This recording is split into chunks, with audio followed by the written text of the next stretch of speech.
क्या आप जानते हैं कि जो हम अभी फार्मिंग करते हैं और हम जो एनिमल्स को पालते हैं ये स्टार्ट कैसे हुआ था, इसकी बिगिनिंग कैसे हुई थी।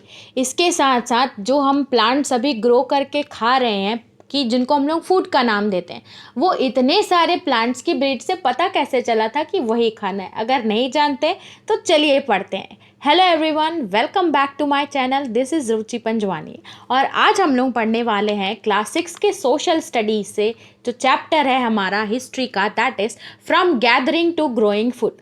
बहुत ही इंटरेस्टिंग होने वाला है। अभी तक हमने 2 चैप्टर्स इसके कंप्लीट कर चुके हैं। मैं आपको डिस्क्रिप्शन में इसका लिंक दे दूंगी, आप वो 2 चैप्टर्स देख के थर्ड के साथ आगे बढ़ सकते हैं। अब देखते हैं कि अभी तक हमने देखा कि वो कैसे फूड गैदर, कैसे अभी तक वो लोग पहचान रहे थे, कैसे वो लोग स्टोन कलेक्ट करते थे, कैसे अपने टूल्स बनाते थे। लेकिन अभी तक वो लोग डिपेंडेंट थे एनिमल्स पे, हमने यही पढ़ा है। लेकिन अब वो लोग फूड भी गैदर कर रहे हैं plus as well as food grow कर रहे हैं। तो चलिए स्टार्ट करते हैं हमारा chapter from gathering to growing food. इसमें जो हम लोग फर्स्ट, इसमें बहुत सारे पार्ट्स हैं इसमें, और वो हम लोग पार्ट्स के साथ पढ़ेंगे। जैसे कि पहला, अगर आप अपने बुक खोल के देखेंगे तो फर्स्ट पैराग्राफ आपको दिखेगा वैरायटीज़ ऑफ फूड। इसमें जो बात करेगा, मैं आपको पार्ट वाइज पार्ट पैराग्राफ समझाते जाऊंगी ताकि आपको बहुत ही ईजी लगे। अब एक एग्जाम्पल दूँ, अगर अभी आप रह रहे हैं, फॉर एग्जाम्पल आप रह रहे हैं दिल्ली में, ठीक है। दिल्ली की फूड जो अगर आप खाते हैं तो एक नाम था, एक लड़के का नाम ले लेते हैं हम लोग, जॉन दिल्ली में रहता था और वहाँ का वो फूड खाता था। पम्पकिन, चाहे वो राइस हो, चाहे बीन्स हो, मीट हो, सब अलग खाता था। लेकिन एक दिन वो अपनी ग्रैंड मदर के यहाँ गया। ग्रैंड मदर बोले तो वो रहती है मध्य प्रदेश में, और वहाँ जिस टाइप से उसने फूड खाया, देखा जाए तो बीन्स या जो भी छोटे छोटे जो बोल सकते हैं हम लोग क्रॉप्स होते हैं, उसमें से जो पेड़ उगते हैं वो खाए। तो उसने ये आइडेंटिफाई किया कि वो बहुत ही डिफरेंट है जैसा वो फूड खाता है दिल्ली में। तो इसने वंडर किया कि कैसे हो सकता है ये। वो जो खाता था अपने दिल्ली में फूड, वो ज़्यादा स्पाइसी नहीं होता था, लेकिन एमपी में जो उसने खाया वो बहुत स्पाइसी होता था। तो इसका स्टार्टिंग का इंट्रोडक्शन ये है कि अलग अलग रीजन से अलग अलग फूड प्रैक्टिसेस पता चलती हैं, और रीजन या एरियाज पे डिपेंड करता है कि वहाँ की फूड की जो प्रैक्टिस है वो कैसी चल रही है। तो वैरायटीज़ ऑफ फूड में हम लोग को ये पढ़ना है कि जो डिफरेंट वैरायटीज़ उस टाइम पे वो लोग यूज़ कर रहे थे वो कैसे आ रही थी। तो अगर इसमें हम लोग देखें तो मोस्ट ऑफ अवर उस टाइम पे जो हमारा अभी का अगर मैं बात करूँ तो मोस्ट ऑफ अवर फूड जो आता है वो किससे आता है, प्लांट्स एंड एनिमल्स से आता है, जो हम लोग पालते हैं, ठीक है।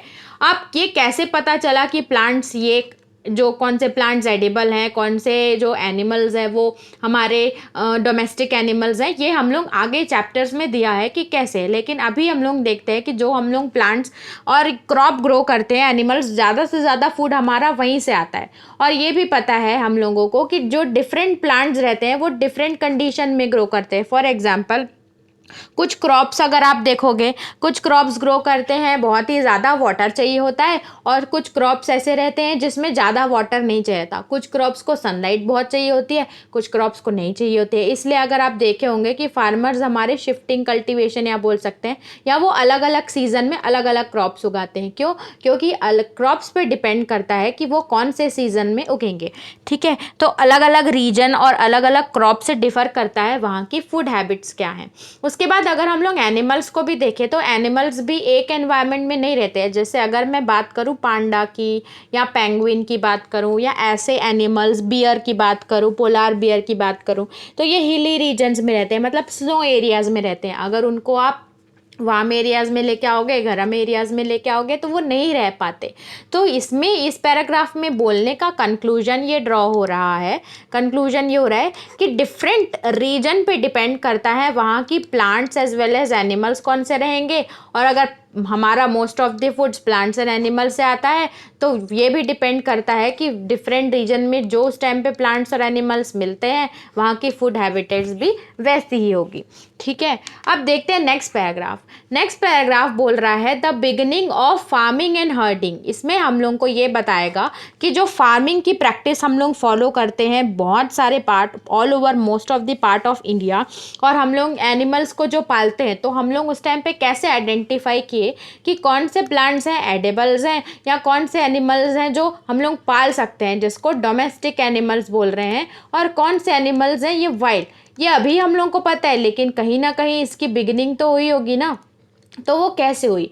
अब देखते हैं कि उस टाइम पे जो मैन वुमेन्स और चिल्ड्रन थे ना वो बहुत चीज़ें ऑब्जर्व करते थे। ऑब्जर्व मतलब उन्होंने ये नोटिस किया कि अगर कोई ग्रोन प्लांट है तो उसमें एक सीड जैसा कुछ रहेगा, और वो सीड नीचे गिरता है वो विंड के आने से, और विंड के आने से वो किस में गिरता है, मिट्टी में, और मिट्टी में अगर बारिश होती है तो वो फिर से वैसा ही प्लांट्स बना लेता है। ये उस टाइम पे वहाँ के वुमेन मेन्स और चिल्ड्रन ऑब्जर्व कर रहे थे। और जैसे ये प्लांट उस सीड से उगना स्टार्ट होता था तो थोड़े थोड़े टाइम पे ना वो लोग उस प्लांट जो उग रहा है उसको प्रोटेक्ट करने लगे। प्रोटेक्ट करने के बाद थोड़े टाइम देखे कि वो सीड कलेक्ट करके वो लोग खुद से भी उसको प्लांट करने लगे। तो यहाँ से स्टार्ट होती है फार्मिंग प्रैक्टिसेस। अब देखते हैं इसको क्या लिखा है इसमें। Man and womens children probably observe several things। बहुत चीज़ें ऑब्जर्व करते थे उस टाइम पे। Places where edible plants and animals found. ऐसे प्लेसेस क्या क्या उन लोग ऑब्जर्व करते थे, तो ऐसी जगह जहाँ पे प्लांट्स एडिबल प्लांट्स एनिमल्स मिलते हैं। उसके बाद उन्होंने ये भी ऑब्जर्व किया कि कैसे सीड ब्रोक ऑफ स्टॉक होता है, फिर वो ग्राउंड में गिरता है और फिर वो क्या बनाता है, न्यू प्लांट बनाता है। ये वो लोग ऑब्जर्व कर रहे थे। फिर धीरे धीरे जैसे ही उस सीड से फिर से प्लांट उगता है वो लोग उनको देखने लगे कि उनको बचाने लगे कि कहीं कोई एनिमल ना उनको खा जाए या कोई इंसेक्ट ना आ जाए, तो धीरे धीरे वो प्रोटेक्ट करने लगे। फिर प्रोटेक्टिंग देम, धीरे धीरे क्या करें, protecting them from birds and animals. This way people become, और इस वे से पीपल क्या बन गए, फार्मर्स बन गए। अब बात करते हैं एनिमल्स की। कुछ एनिमल्स जो ज़्यादा पोलाइट जेंटल एनिमल्स होते थे ना, वो लोग जैसे ये आप देख रहे होगे इमेज में, उनका हट है, उनके सामने वो उनको बुलाते थे और कुछ खाने का जो वो खाते हैं वो रख देते थे। और जो जेंटल एनिमल्स हैं उनको ही वो बुलाते थे, जैसे कि गोट हो गए, शीप हो गए, उनको बुलाते। और धीरे धीरे वो उनको खाना भी देने लगे। खाना देने के बाद उनको वाइल्ड एनिमल से प्रोटेक्ट भी करने लगे, और ज़्यादा टाइम तक उनके साथ रहने से वो लोग उनको अपना एनिमल या पेट एनिमल बना लिए। तो इस हिसाब से वो लोग हर्डिंग भी स्टार्ट करिए, जैसे कि एनिमल्स को पालना। देखते हैं first animals to B tech. जो फर्स्ट एनिमल जिसको पाले थे उसको बोलते हैं wild ancestor of the dog. उसके बाद एनिमल सच एस, एनिमल्स कौन से जो हम लोग पालते थे उस टाइम पे, हर्ड्स बनते थे, sheep, goat, cattles, also the pig lived in the herds. People protected them from attacks of fear. और उस टाइम पे लोग उस एनिमल्स को वाइल्ड एनिमल्स के अटैक से बचाते थे, और इसी तरीके से this is how they becomes herders. पहले तो वो उसको फूड के लिए अट्रैक्ट करने लगे अपने घर के बाजू में, फिर अगर वो आता था तो उसको वाइल्ड एनिमल से बचाने लगे, और इसी तरीके से वो लोग क्या बन गए, हर्डर्स बन गए। तो अच्छा लगा ना जान के कि कैसे अभी जो हम लोग जानवर पालते हैं और फार्मिंग करते हैं वो स्टार्ट कैसे हुई। तो इसके नेक्स्ट पार्ट है, अब हम लोग नेक्स्ट पार्ट देखेंगे।